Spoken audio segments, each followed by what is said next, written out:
Hi everyone. I just wanted to update you guys about everything that's been going on since the DNC that I had done. I had the DNC done on Monday, and last Monday, and a week ago, and it went really well. It was really easy.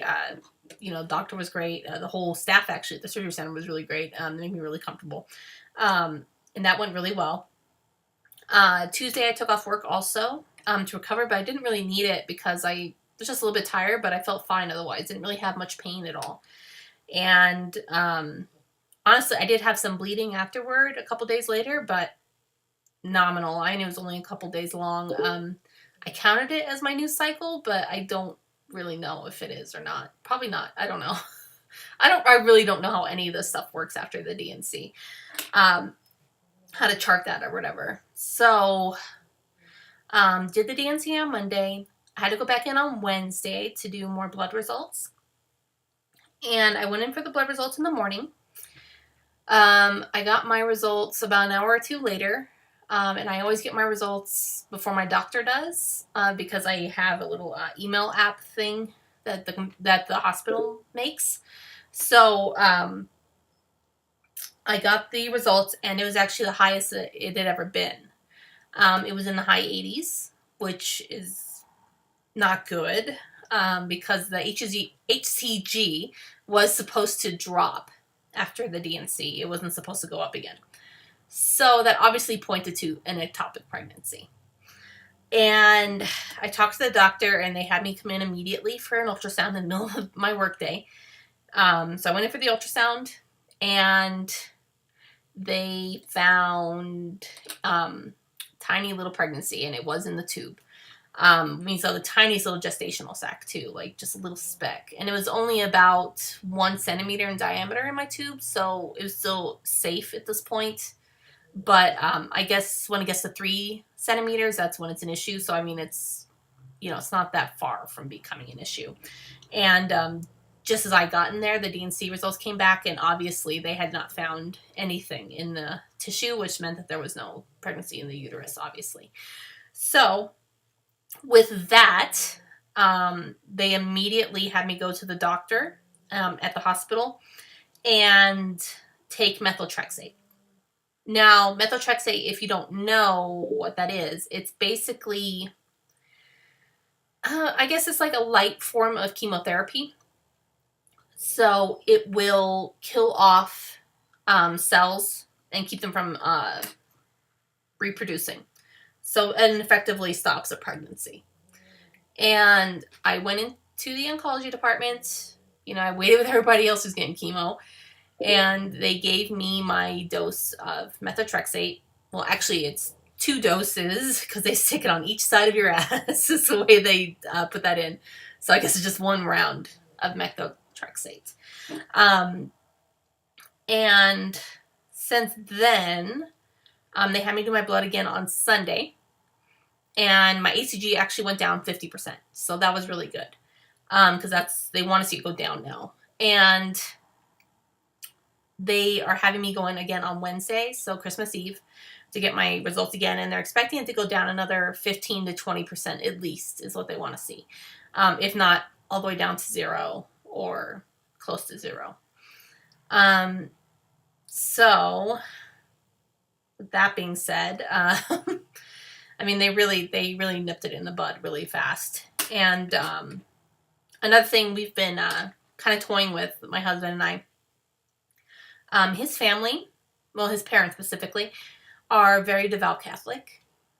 And I knew from the beginning that I didn't want to tell them whenever I would get pregnant, because I'm not Catholic. I didn't want to tell them until we had gotten past the point of miscarriage and we knew it was a safe pregnancy, so then I could tell them. So I didn't tell them. My parents knew everything that was going on, but theirs didn't. And my husband and I were talking about it, and we were looking it up, and we looked at what the church's view is on things like this. For DNCs, the church is perfectly fine with it as long as the pregnancy isn't viable, which it wasn't. But they were not necessarily okay when it comes to ectopic pregnancies and aborting those, which is basically what I did.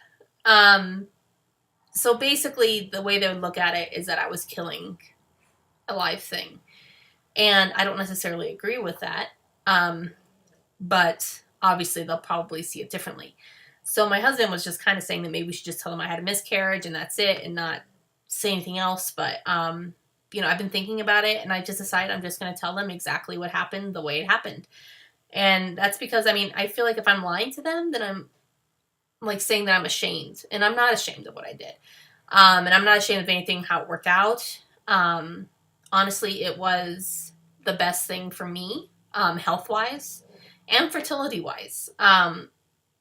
Because, what the church wants you to do when you have an ectopic pregnancy is they want you to just wait it out.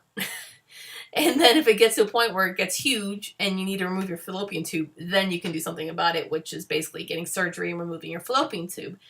I'm not going to let it get to that point.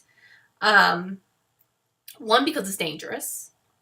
And two, because I don't want to lose a fallopian tube and an ovary right now.